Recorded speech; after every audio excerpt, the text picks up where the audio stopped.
الحمدللہ رب العالمین والصلاة والسلام علی سید الانبیاء والمرسلین اما بعد فاعوذ باللہ من الشیطان الرجیم بسم اللہ الرحمن الرحیم سبحان اللہ وبحمدہ سبحان اللہ العظیم الحمدللہ رب العالمین۔ آج کا ہمارا درس رسالہ قشیریہ سے اللہ عز و جل اپنی بارگاہ اقدس میں قبول و منظور خیر اپنا کرو محبت لکھا نصیب فرمائے۔ پس یہ متوکل اللہ تعالیٰ کی عنایت پر مکمل اعتماد رکھتا ہے اور وہ اس کے تمام احکام پر قناعت کرتا ہے۔ اسی معنی میں یہ شعر کہا گیا ہے، محبوب کی گردشیں تجھ پر چلتی رہتی ہیں مگر اس کے باوجود تمہارے اسرار کے غم سر جھکائے ہوتے ہیں۔ یعنی محبوب کی گردشیں تم پر چلتی رہتی ہیں مگر اس کے باوجود تمہارے اسرار پوشیدہ ہیں، ابھی جو ہیں تم نے اپنا راز نہیں کھولا۔ بعض اوقات فی البدی کہنے کی حیرانی خاموشی کا باعث ہوتی ہے، کیونکہ جب اچانک کشف ہو تو اس وقت تمام زبانیں گنگ ہو جاتی ہیں۔ یعنی بعض اوقات فی البدی کہنے کی حیرانی، اچانک کوئی بھی جو ایسا واقعہ رونما ہو تو خاموشی چاہ جاتی ہے۔ وجہ یہ کہ آپ کو یا سمجھ نہیں آئے گی یا ایک حیرانی ہوتی ہے۔ حیرانی جب ایک چیز عجیب واقعہ ہو تو پھر جو ہے آپ خاموشی اختیار کریں گے کہ یار یہ ہے کیا۔ اچانک کشف کا دروازہ آپ پہ کھلے اور ایسا معاملات ہو تو پھر اس وقت آپ کی زبان گنگ ہو جائے گی کہ یار یہ ہے کیا چیز، اس کے بارے میں کیا کہوں۔ سمجھ آ رہی؟ اس کی حیبت کیا ہے؟ حیبت ہے، حیرانی لے لیں۔ یعنی مطلب یہ کہ ابھی آپ پر جو ہے پورا ایک چیز کھل رہی ہے، ایک میدان میں ابھی آپ نے کھیلنا ہے تو اس لیے آپ کچھ کہہ نہیں سکتے، آپ حیرانی کیا لیں۔ کوئی بھی اچانک واقعہ رونما ہو تو اس بارے میں بندے کی زبان گنگ ہے۔ جو بھی بندہ پوچھتے کہتے یار ابھی مجھے سمجھ نہیں آ رہی، اس وقت کوئی بیان اور گفتگو نہیں ہوتی اور تمام شواہد مٹ جاتے ہیں۔ پس علم ہوتا ہے نہ علم ہوتا ہے نہ حس ہوتا ہے کہ یہ ہوا کیا اور یہ کیا ہونے والا ہے۔ ارشاد خداوندی ہے، جس دن اللہ عز و جل جمع فرمائے گا رسولوں کو، پھر فرمائے گا تمہیں کیا جواب ملا، عرض کریں گے ہمیں کچھ علم نہیں۔ یہ ابھی 3-4 دن ہو گئے، اس کی تشریح ہم نے بیان فرمائی تھی۔ سورہ مائدہ کی یہ آیت ہے کہ قیامت کے دن اللہ عز و جل انبیاء کو اکٹھا کرے گا، انبیاء کو، پھر انبیاء سے اس بارے میں پوچھے گا کہ تم لوگوں نے جب میرے احکامات امتیوں تک پہنچائے تو امتیوں نے تمہیں کیا جواب دیا۔ اب وہ کہیں گے یا اللہ تو غیب کا علم جاننے والا ہے، یعنی انہوں نے جو ہمارے ساتھ ظلم کیا، ہمیں شہید کر دیا، ہمیں سزا دیا، تو سارا کچھ جانتا ہے۔ تو اللہ عز و جل کافروں سے خود جواب نہیں پوچھے گا بلکہ ان سے منہ پیر کے اللہ عز و جل اعراض کر کے پیغمبروں سے پوچھے گا کہ اب بتاؤ جو ہیں تم لوگوں کے ساتھ کیا زیادتی انہوں نے کی تھی، اب تو آئے ہیں۔ سمجھ میں بات آ گئی؟ جیسے ایک بندے سے جو ہے کہے گا کہ اب بتا جو ہے اب میرے قابو میں آیا ہے، کیا کیا تھا اس نے تیرے ساتھ، اب جو ہے تو بتا دے، جو آپ بتائے گا ویسی میں اس کو سزا دوں گا۔ تو وہ کہیں گے قالوا لا علم لنا، یہ ہمیں کچھ علم نہیں۔ یعنی اللہ عز و جل کی حیبت اور قہر و غضب جب وہ انبیاء دیکھیں گے کہ اب کافروں پر خدا کا قہر جو ہے وہ پڑنے والا ہے تو وہ کہیں گے ہمیں کوئی علم نہیں۔ یعنی یا الہ العالمین جو انہوں نے ہمارے ساتھ کیا تھا، ہم تو تیرے قہر و غضب دیکھ کے ہم سب کچھ بھول گئے کہ انہوں نے کیا کیا تھا اور کیا ان کے ساتھ ہونے والا ہے۔ سمجھ میں بات آ گئی؟ یعنی یہ ایک حیرانی ہوگی، ایک عجیب جو ہے قہر ٹوٹنے والا ہے ان پر، ٹھیک ہے۔ تو وہ انبیاء بھی کہیں گے، یعنی وہ جو ہیں اللہ عز و جل کی عظمت اور قہر و غضب جب دیکھیں گے تو وہ خاموشی اختیار کریں گے، یا الہی جو انہوں نے کیا ہے وہ تجھے علم ہے، ہم کیا بتائیں، جو ہیں ہم جو بتاتے ہیں وہ تو تجھے علم ہے، جو قہر و غضب ان کے ساتھ تیرے جو ہیں اس پر جو ہے آنے والا ہے۔ تو ارباب مجاہدہ خاموشی کو اس لیے ترجیح دیتے ہیں۔ ارباب مجاہدہ یعنی مجاہدہ کے لوگ ہیں جو مجاہدہ کرتے ہیں، یعنی تصوف والے لوگ خاموشی کو اس لیے ترجیح دیتے ہیں کہ ان کو کلام کی آفات کا علم ہے، کلام کی آفات کا علم ہے کہ ایک زبان سے جو میں لفظ بول رہا ہوں اس کی مصیبت کیا مجھ پہ پڑنے والی ہے، کیا مجھے اس کی سزا ملنے والی ہے۔ قیامت کے دن جو لفظ آپ کے منہ سے نکلا ہے ان سب کے بارے میں پوچھا جائے گا، ان سب کا جو ہے وہ تجھے جو ہے مطلب اس کی جزا اور سزا دے گا۔ پھر اس کلام میں نفس کو خوشی حاصل ہوتی ہے اور نفس مدح کا اظہار کرتا ہے، یعنی مدح کا اظہار چاہتا ہے، اور وہ اپنے ہم مرتبہ لوگوں میں خاموشی کلامی کے خوش کلامی کے ذریعے امتیازی مقام حاصل کرنا چاہتا ہے۔ اس کے علاوہ دیگر آفات ہے جو مخلوق کی آفات میں شمار ہوتی ہے۔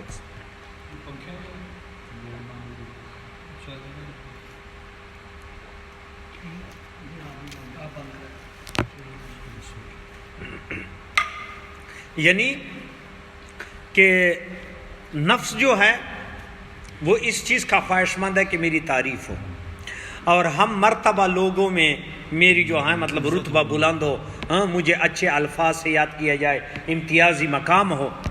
تو وہ یہ امتیازی مقام جو چاہتا ہے اس نے جو ہے خوش زبانی اختیار کرنی ہے، سمجھے، خوش کلامی اور گفتگو کرے گا، اور یہی کلام اس کو مصیبت میں پھنسائے گا۔ جھوٹ بھی بولے گا، سچ بھی بولے گا، اپنی جھوٹی تعریف بھی کرے گا، سارا کچھ جو ہے۔ تو فرمایا کہ ارباب مجاہدہ خاموشی کو اس لیے ترجیح دیتے کہ ان کو کلام کی آفات کا علم ہے کہ کلام کی وجہ سے، یہ گفتگو کی وجہ سے میں کیسے پھنسوں گا۔ خاموشی ریاضت کرنے والے صوفیہ کی صفات میں سے ہے، نیز مقام و مرتبہ حاصل کرنے اور تہذیب اخلاق کے ارکان میں سے ایک رکن ہے۔ یعنی خاموشی ریاضت کرنے والے، مجاہدہ کرنے والے صوفیہ کی صفات میں سے، جو مجاہدہ کرتے ہیں، ریاضتیں کرتے ہیں، وہ خاموش طبع ہوتے ہیں، وہ گفتگو بہت کم کرتے ہیں، جو بولتا ہے خدا اور رسول کا نام لیتا ہے، اس کے سوا اور خاموشی ہے۔ اور تہذیب اخلاق یہ ہے، جتنا بندہ خاموش رہے گا، وہ جو ہے ایک جملہ نہیں ہے، ایک چپ سو سکھ، ہاں، ایک چپ سو سکھ، یعنی جب خاموش رہا تو سکھ ہی پا لیا، جو ہے کوئی پریشانی نہیں۔ اور کہا گیا کہ جب حضرت داؤد طائی رحمۃ اللہ علیہ نے خلوت نشینی کا ارادہ کیا، داؤد طائی رحمۃ اللہ علیہ یہ حبیب اعجمی کا مرید ہے، اور حبیب اعجمی امام حسن بصری کا مرید ہے، اور امام حسن بصری نے حضرت علی شیر خدا کو دیکھا ہے، روایات میں، مطلب یہ کہ وہ تابعین میں سے، تبع تابعین سے داؤد طائی اس وقت داؤد طائی کی خدمت معروف کرخی نے کی تھی، اور معروف کرخی جو ہیں وہ سری سکتی کا جہاں معروف کرخی نے امام علی رضا کو دیکھا تھا، امام علی رضا، اور امام علی رضا امام موسیٰ کاظم کا جو ہے بیٹا ہے، اور امام موسیٰ کاظم امام ابو حنیفہ کے زمانے میں گزرے۔ یہ ایک بہت اعلیٰ جو ہے مطلب ایک کڑی ہے جو یہ ان اولیاء آپس میں، امام موسیٰ کاظم امام جعفر صادق کا بیٹا ہے، اور امام جعفر صادق کی بارگاہ میں امام ابو حنیفہ نے 2 سال گزارے، امام باقر کو بھی دیکھا، امام جعفر صادق کا باپ، اور امام موسیٰ کاظم جو امام جعفر صادق کا بیٹا ہے، ان کو بھی دیکھا ہے امام ابو حنیفہ نے۔ اور داؤد طائی اس کے زمانے میں گزرے، داؤد طائی یہ اس کے زمانے میں گزرے، اور معروف کرخی اس کے بعد جو ہے وہ گزرے۔ معروف کرخی سے پھر سری سکتی، سری سکتی سے پھر جنید بغدادی، اور جنید بغدادی سے ابو بکر شبلی، اور یہی کا اس میں تذکرہ ہے کیونکہ یہ کتاب اس زمانے میں لکھا گیا ہے۔ تو کہا گیا کہ جب حضرت داؤد طائی رحمۃ اللہ علیہ نے خلوت نشینی کا ارادہ کیا تو انہوں نے حضرت امام ابو حنیفہ کی مجالس میں بیٹھنے کا عزم کیا۔ امام ابو حنیفہ کے زمانے میں یہ گزرا ہے، اور امام ابو حنیفہ نے صحابہ کو دیکھا تھا، داؤد طائی نے صحابہ کو نہیں دیکھا، اور داؤد طائی اس کی مجلس سے ابراہیم بن ادہم امام ابو حنیفہ کے درس میں بیٹھتے تھے، امام ابو یوسف بھی اس زمانے، ہارون رشید بھی اس زمانے کا ہے، ہارون رشید نے امام ابو حنیفہ کو دیکھا ہے۔ تو یہ سارا وہی اس زمانے کی یہ باتیں، یہ سب تبع تابعین میں سے، یہ سارا گروہ جو ہے تبع تابعین۔ داؤد طائی معروف کرخی باپ جو تھا وہ عیسائی تھا، فیروزان اس کا نام تھا، اور یہ داؤد طائی کی بارگاہ میں بیٹھتا تھا، عطا عیسائی، یعنی پیروں فقیروں کو ماننے والا تھا۔ تو داؤد طائی نے سوکھی روٹی کا ٹکڑا نکالا جیب سے، اور معروف کرخی پہ کا جو باپ تھا فیروزان، اس کو دے دے، انہیں کہا یہ کھا لیں، انہیں بخوشی لے کے کھا لیا۔ اور جب اس نے روٹی کا ٹکڑا کھا لیا تو دیکھ کے جو ہے حلال لقمے کا کمال دیکھیں، حلال لقمے کا، وہ اسی رات اپنی بیوی کے پاس گیا اور اس سے حمل ٹھہر گیا، اور وہ معروف کرخی پیدا ہو گیا۔ یعنی معروف کرخی داؤد طائی کی اس سوکھی روٹی ٹکڑے کے جو ہے رات جو انہوں نے کھایا تھا، اسی کی برکت سے اللہ عز و جل نے ایک عیسائی کو معروف کرخی جیسا بیٹا عطا کر دیا۔ صالحین کی بارگاہ میں بیٹھنے کا کمال دیکھے، اور ان کی جو ہے اس سوکھی روٹی کا جو ہے یہ کمال دیکھے۔ تو امام ابو حنیفہ کی مجالس میں بیٹھنے کا اس نے عزم کیا، داؤد طائی نے، کیونکہ آپ حضرت امام ابو حنیفہ رحمۃ اللہ علیہ کے شاگرد تھے۔ آپ اپنے ہم عصر علماء میں بیٹھے رہتے اور کسی مسئلہ میں گفتگو نہ کرتے، یعنی معاصر جتنے علماء تھے جو ہیں اس زمانے میں جو ہیں بیٹھتے تھے، کیونکہ امام ابو حنیفہ کا شاگرد امام شافعی بھی ہے اور امام مالک بھی ہے. امام مالک بھی امام ابو حنیفہ کے زمانے میں گزرے اور مدینہ منورہ میں بڑا بحث و مباحثہ چلتا تھا. ایک محدث فرماتے ہیں میں نے مدینہ منورہ میں دیکھا مسجد نبی میں کہ پوری رات امام ابو حنیفہ اور امام مالک کے درمیان بحث ہوتا رہا احادیث پہ، یہ مسئلہ. اور جب اس کا مسئلہ ٹھیک ہوتا تو وہ کہتا آپ کا مسئلہ ٹھیک ہے، جب ہوتا تو آپ کا مسئلہ ٹھیک ہے. یعنی جھگڑے والا بحث نہیں تھا، مسئلوں پر بحث بھی تھا. جس کا مسئلہ ٹھیک ہوتا ان کو کہتا یا تیرا مسئلہ. پھر کہتا تہجد کا وقت ہو گیا، دونوں نے اپنی کتابیں بند کر دی اور پھر جو ہے وہ تہجد پڑھنے لگ گئے. دیکھیں جو ہے کیسے جو ہے مشائخ ہے. آج کل جو ہے کوئی مولوی مسئلہ کرے تو سارے الٹے جو ہیں یہ حالانکہ اس کو پتہ بھی ہوتا ہے کہ یار میں غلط ہوں، اس کا مسئلہ درست ہے. امام مالک کا اپنا طریقہ ہے، امام ابو حنیفہ کا اپنا طریقہ ہے. ایک مسئلے میں بھی جو ہے آپس میں متفقہ نہیں ہے، سارے جو اختلاف ہے. لیکن اس کے باوجود ساری رات بحث ہوتی مدینہ منورہ میں، اور اس کے باوجود جو مسئلہ اس کا کہتا ہے تیرا ٹھیک ہے، اس کا کہتا ہے یہ میرا ٹھیک ہے، یہ مسئلہ ہوتا. اس کے بعد کتابیں بند کر کے پھر تہجد پڑھتے تھے. نہ اختلاف، نہ کسی امام ابو حنیفہ نے کسی شاگرد کو کہا کہ امام مالک غلط ہے، نہ امام مالک نے کہا کہ امام ابو حنیفہ غلط. سب نے جو ہے رسول اللہ صلی اللہ علیہ وسلم کے طریقے اپنائے اور لوگوں تک جو ہے وہ پہنچائے. تو یہ داؤد طائی کیونکہ خلوت نشینی کا ارادہ کیا تھا تو امام ابو حنیفہ کے درس میں بھی بیٹھتے تھے اور کسی مسئلے میں گفتگو بھی نہیں کرتے تھے. جب 1 سال تک آپ اپنی اس عادت کو پختہ کرنے میں کامیاب ہو گئے تو اس وقت گھر میں بیٹھ گئے اور گوشہ نشینی اختیار فرمائی. یعنی لوگوں کے درمیان میں رہتے ہوئے بھی گفتگو نہیں کرتے تھے. حالانکہ کتنے بڑے ولی اللہ ہے جس سے معروف کرخی جیسا فیض پاتا ہے تو وہ چھوٹی جو ہے وہ ہستی ہے. ہاں جو امام ابو حنیفہ کی شاگردی میں ہو تو وہ جو ہے امام ابو حنیفہ کے شاگردان بھی وہ کمال والے تھے. امام ابو یوسف کی بات مجھے یاد آ گئی کہ امام ابو یوسف کا جو پڑوسی تھا وہ یہودی تھا بغداد شریف میں. تو امام ابو یوسف نے اس پر یہودی امیر تھا اور جو امام ابو یوسف یہ غریب لوگ تھے، مسلمان غریب تھے، یہودی امیر تھا. تو یہودی نے اپنا دیوار گرا کے راستے میں بنا دی، یعنی آدھا 1 فٹ یا 2 فٹ راستہ انہوں نے کور کیا. تو مسلمان سارے اکٹھے ہو گئے، انہوں نے سارا کہ امام ابو یوسف کے پاس آ گئے کہ یار آپ عالم ہیں، آپ کی جو ہے مطلب یہ کہ جو ہے عزت ہے تو جا کے یہودی شاید تیری بات مان لے.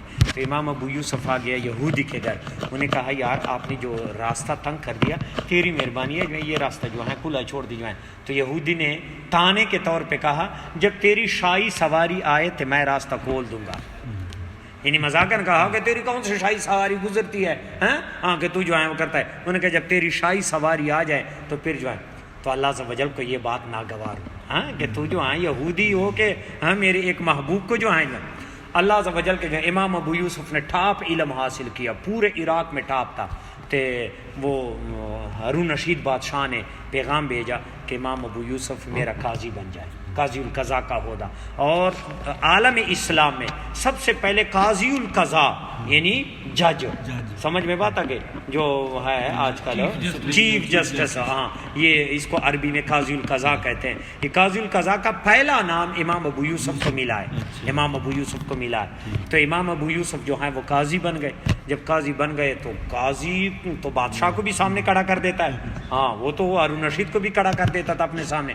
تو انہوں نے پھر جو ہے وہ شاہی سواری اس کے لیے جو ہے وہ عنایت کی، کیونکہ قاضی ہوتا تھا اور قاضی کا تنخواہ بادشاہ سے بھی زیادہ ہوتا تھا کہ قاضی کسی کے محتاط نہ ہو، کوئی ایسا فیصلہ نہ کرے.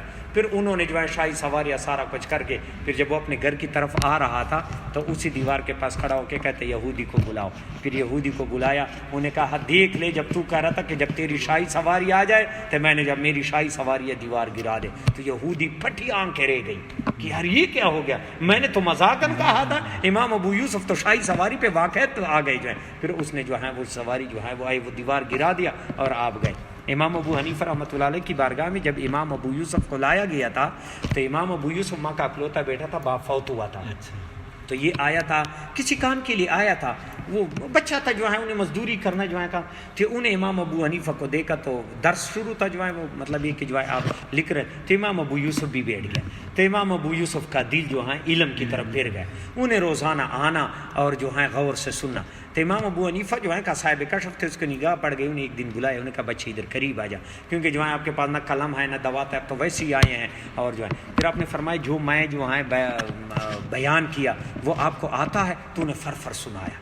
جو بھی جو ہیں امام ابو حنیفہ نے. تو امام ابو حنیفہ نے کہا آج کے بعد تو نے گھر نہیں جانا, میرے پاس رہنا. اس کی امی تلاش کرتے ہوئے وہ آ گئی تو انہوں نے امام ابو حنیفہ کو بہت برا بھلا کہا, اس کی ماں نے, کہ یار جو ہے ہمارے جو ہے گھر کا سرکل یہی چھوٹا بچہ ہے جو چلا رہا ہے, مزدوری کر کے کوئی نہ کوئی جو ہے چیز لیتا ہے, باپ ہے نہیں, تو نے اس کو ادھر بٹھایا تو جو ہے وہ یہ کیا سیکھ رہا ہے کیا جو ہے. تو امام ابو حنیفہ نے مذاقاً اس کو کہا یہ کیا بتایا, بادام کے تیل میں فالودہ بنانا چاہتا ہے. بادام کا جو تیل ہوتا ہے اس میں وہ فالودہ بنانا سیکھنا چاہتا ہے.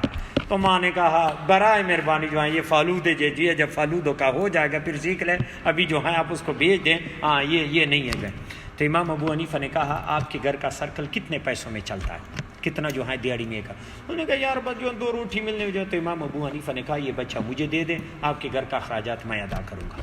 پھر امام ابو حنیفہ مزدوری کر کے یا جو بھی آپ کا کاروبار تھا تو آپ جو ہیں وہ پیسے اس کی ماں کو بیچتے تھے, اور امام ابو یوسف کو اپنے پاس بٹھایا, یہاں تک کہ پورے مملکت اسلامیہ کا قاضی القضاء بنا دیا.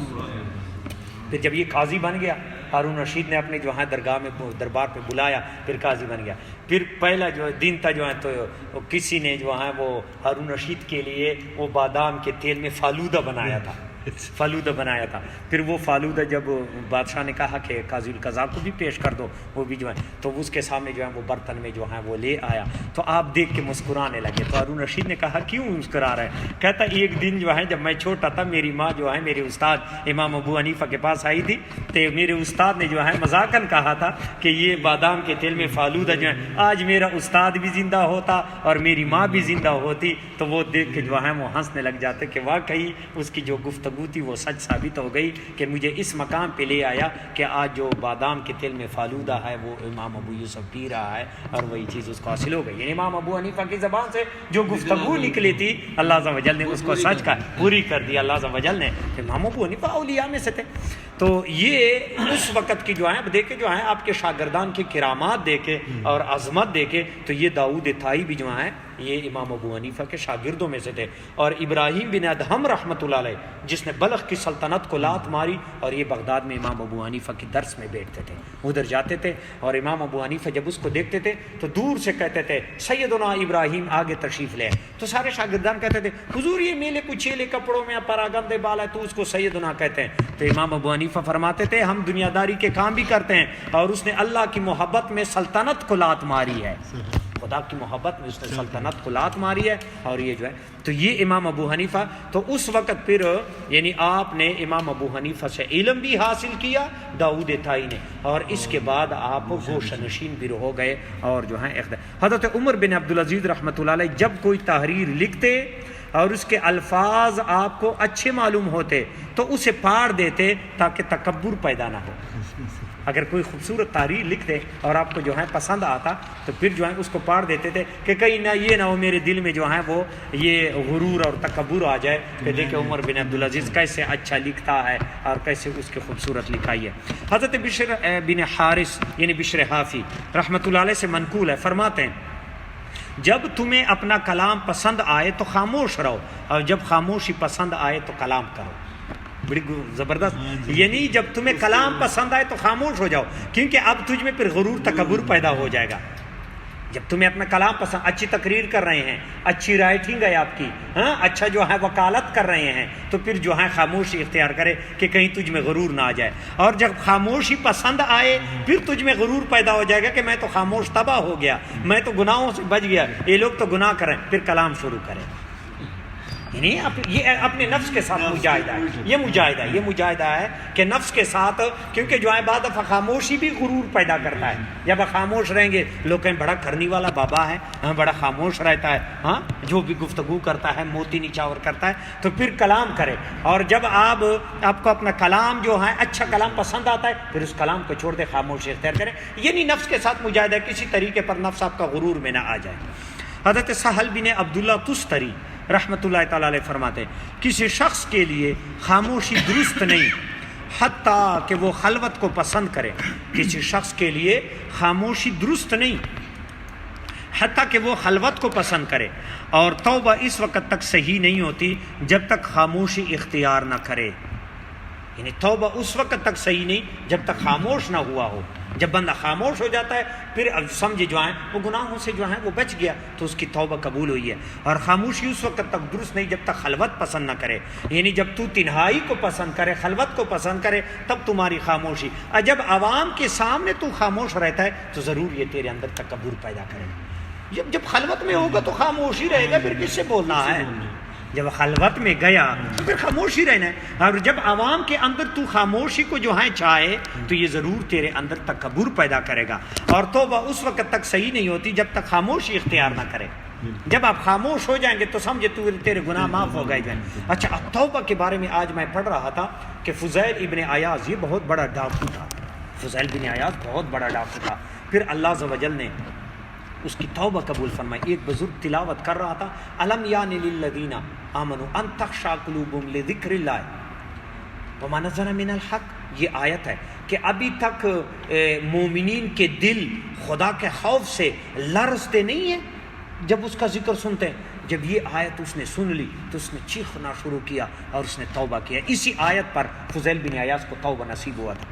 پھر وہ جو ہیں وہ گئے, یہ فضیل بن عیاض حضرت عبد الواحد بن زید رحمۃ اللہ علیہ کی بارگاہ تھے. ادھر جب گئے تو انہوں نے جو ہیں وہ کہا کہ آپ نے جتنے بھی گناہ کیے, لوگوں کے مال لوٹے ہیں, پہلے یہ مال لوگوں کو لوٹا دیں, یہ لوگوں کے حقوق ہے تمہارے اوپر.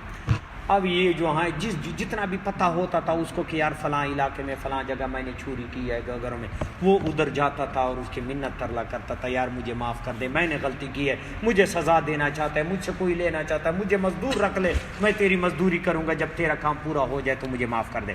تو لوگ جو ہیں وہ دیکھ کے حیران ہو جاتے تھے, کوئی معاف کر دیتا تو کوئی. ایک یہودی کے گھر انہوں نے چوری کی تھی, اس کے گھر چلا گیا تو یہودی نے کہا میں نے نہیں معاف کرنا, آپ نے بڑی منت ترلا کیا, مجھے معاف کر دے, جو آپ مجھ سے چاہتے ہیں, پیسے لینا چاہتے ہیں, مزدور مجھے رکھ لے, مجھے غلام ہی رکھ لے, لیکن مجھے معاف کر دے.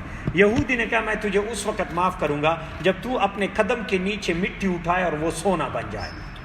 تو فضیل بن عیاض نے اپنی جو ہے پاؤں اٹھایا اور پاؤں کے نیچے سے مٹی اٹھا کے سونا بن گیا.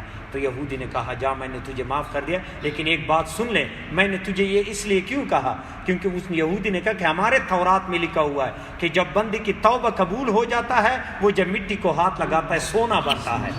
تو اب جب تو میرے پاس آئے تھے معافی کے لیے تو میں نے سوچا کہ بندے نے سچے دل سے توبہ کیا ہے یا ویسے ڈرامہ کرتا ہے, تو اس لیے میں نے کہا کہ اگر وہ مٹی کو ہاتھ لگائے اور سونا بنے تو اس بندے نے سچا توبہ کیا, میں اس کو معاف کرتا ہوں, اگر نہیں ہے تو پھر یہ جھوٹا ہے. واقعی آپ نے جب مٹی کو سونا بنایا, تیرا جو ہے سچا توبہ ہے, پہلے مجھے کلمہ پڑھا دے کہ میں ایک مومن کے ہاتھ پہ جو ہے کلمہ پڑھ لوں, ایک ولی اللہ کے ہاتھ پہ جو ہے میرا توبہ قبول ہو جائے. پھر جو ہے وہ یہودی بھی مسلمان ہو گیا اور فضیل بن عیاض کو جو ہے انہوں نے معاف کر دیا. اور یہ ان کے توبہ, یعنی توبہ جب بندے کی قبول ہو جاتی ہے اس وقت بندہ جب مٹی کو ہاتھ لگائے تو سونا بن جاتا ہے. یہ فضیل بن عیاض کی کرامات میں سے کہ جب آپ نے توبہ کیا تو آپ نے مٹی کو ہاتھ لگایا اور مٹی سونا بن گیا. پھر وہ عبد الواحد بن زید رحمۃ اللہ علیہ کی بارگاہ میں آئے اور آپ نے اس کو تربیت کر کے پھر اسی فضیل بن عیاض سے ابراہیم بن ادہم نے بیعت کی.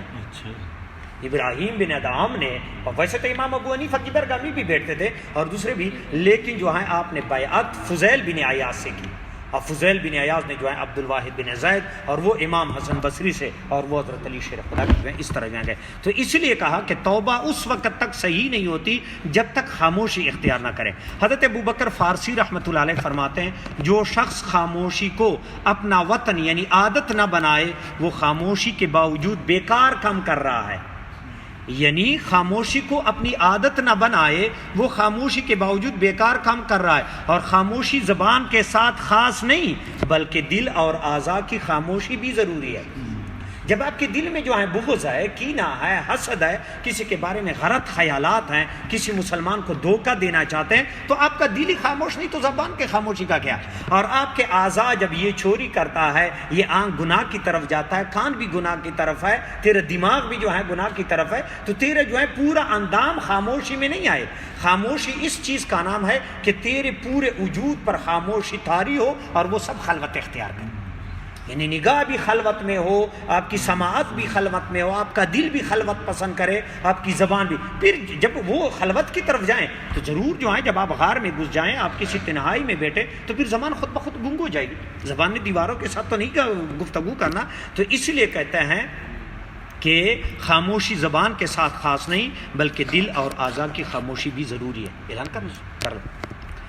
بعض حضرات نے یہ فرمایا جو شخص خاموشی کو غنیمت نہیں جانتا جب وہ گفتگو کرتا ہے تو لغو گفتگو کرتا ہے, فضول گفتگو کرتا ہے. سمجھ میں بات آ گئی؟ یعنی خاموشی کو غنیمت نہیں جانتا. خاموشی غنیمت ہے, خاموشی ایک نعمت ہے. خاموشی اللہ تعالیٰ کی طرف سے جو ہے بندے پر جو ہے ایک احسان ہے جس کو عطا کی جاتی ہے. خاموش جب زبان گنگ ہو گئی تو نگاہ بھی خود بخود جھک گئی, کان بھی خود بخود بند ہو گئے, تیرا دل بھی جو ہے خدا کی طرف راغب ہو گیا. تو خاموشی ایک عبادت ہے. ورنہ وہ جب وہ گفتگو کرتا ہے تو اس نے لغو گفتگو, فضول گفتگو کرتا ہے. فضول گفتگو کرنا ہے, اس کو کوئی فائدہ نہیں پہنچتا. حضرت امام شاہ دینوری رحمۃ اللہ علیہ, یہ امام شاہ دینوری رحمۃ اللہ علیہ پھر امام ابراہیم بن ادہم کے بعد ہے. یہ امام شاہ دینوری ابراہیم بن ادہم کے بعد جو ہے امام شاہ دینوری ہے. تو امام شاہ دینوری رحمۃ اللہ علیہ فرماتا ہے دانا لوگ خاموشی اور غور و فکر کے ذریعے دانائی حکمت کے وارث ہوتے ہیں. جو دانا لوگ ہیں, جو حکیم لوگ ہیں, جو صاحب کشف ہے, صاحب مقام ہے, ہاں اللہ عز و جل نے قرب جو ہے اس کو عطا کر دیا, تو وہ خاموشی اختیار کرتے ہیں اور غور و فکر کے ذریعے دانائی کے وارث ہوتے ہیں. غور و فکر جیسے لقمان حکیم تھا. یہ لقمان حکیم جڑی بوٹیوں والا حکیم نہیں تھا, یہ وہ حکیم تھا کہ آپ کی زبان سے حکمت کے چشمے جاری ہوتے تھے. جیسے رسول اللہ صلی اللہ علیہ وسلم کی جو ہے احادیث پاک ہیں, یہ بڑے بڑے دانا لوگ ہیں جس کی جو ہیں حکمت کی باتیں ہیں.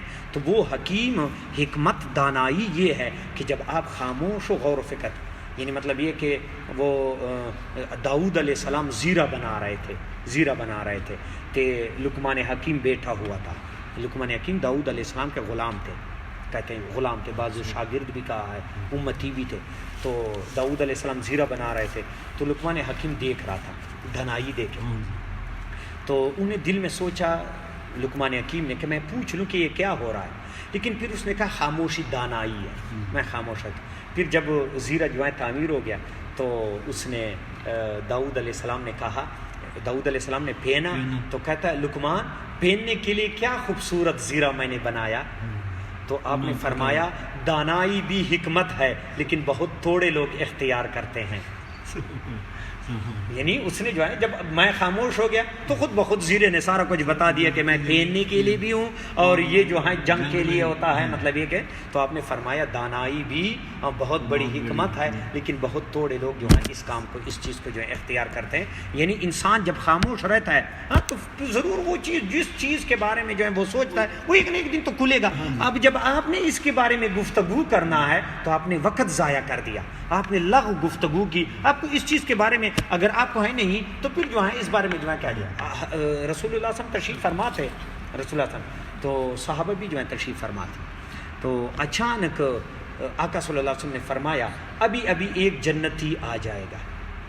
صحابہ کرام کی جو ہے نگاہیں دروازے پر لگ گئی کہ اب جنتی کس نے آنا ہے. تو اچانک حضرت عبداللہ بن سلام رضی اللہ عنہ اندر آ گئے. صحابہ نے گھیر لیا, انہوں نے کہا عبداللہ بن سلام ہمیں یہ بات بتا دیں کہ آپ اتنے عظمت کے حامل ہیں کہ رسول اللہ صلی اللہ علیہ وسلم نے آپ کے بارے میں خوشخبری دی ہے کہ ایک جنتی آنے والا ہے, تیرا عمل کیا ہے.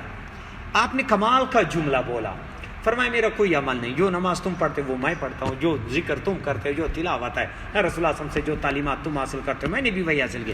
لیکن جس چیز کے بارے میں جس چیز سے میرا تعلق نہیں اس چیز کے بارے میں میں پوچھتا نہیں. جس چیز سے میرا تعلق نہیں ہے اس چیز کے بارے میں, اور کسی مسلمان کے بارے میں دل میں کوئی غلط خیال یا کسی کا نقصان یا یہ سوچ جو ہے میرے دل میں نہیں ہے. یعنی ہر مسلمان کا میں بھلا سوچتا ہوں اور جس چیز کے بارے میں مجھے تعلق نہیں اسے جو ہے نا میں پوچھتا ہوں. یعنی زبان کو بھی خاموش کر دیا, دل کو بھی خاموش کر دیا. یعنی دل ہے کہ اس کا کسی مسلمان کے بارے میں میرا جو ہے کوئی خیال نہیں ہے, نہ گفتگو ہے, سمجھ میں بات ہے, نہ برا جو ہے سوچتا ہوں. اور زبان بھی میں نے خاموش کر دیا کہ جس چیز سے میرا تعلق نہیں ہے تو ضرور اسے پوچھنا ہے, جو کرنا ہے جو ہے اچھا ہے یا برا ہے, میرے اسے کوئی تعلق نہیں. یعنی دل اور زبان. تو اس جملے میں جو فرمایا اگلے جملے میں کہ خاموشی صرف زبان کے ساتھ نہیں ہے, دل کو بھی خاموش کر دو اور اپنے تمام اعضاء کو بھی خاموش کر دو کہ وہ بھی کسی غلط طریقے پر جو ہے نہ چلے.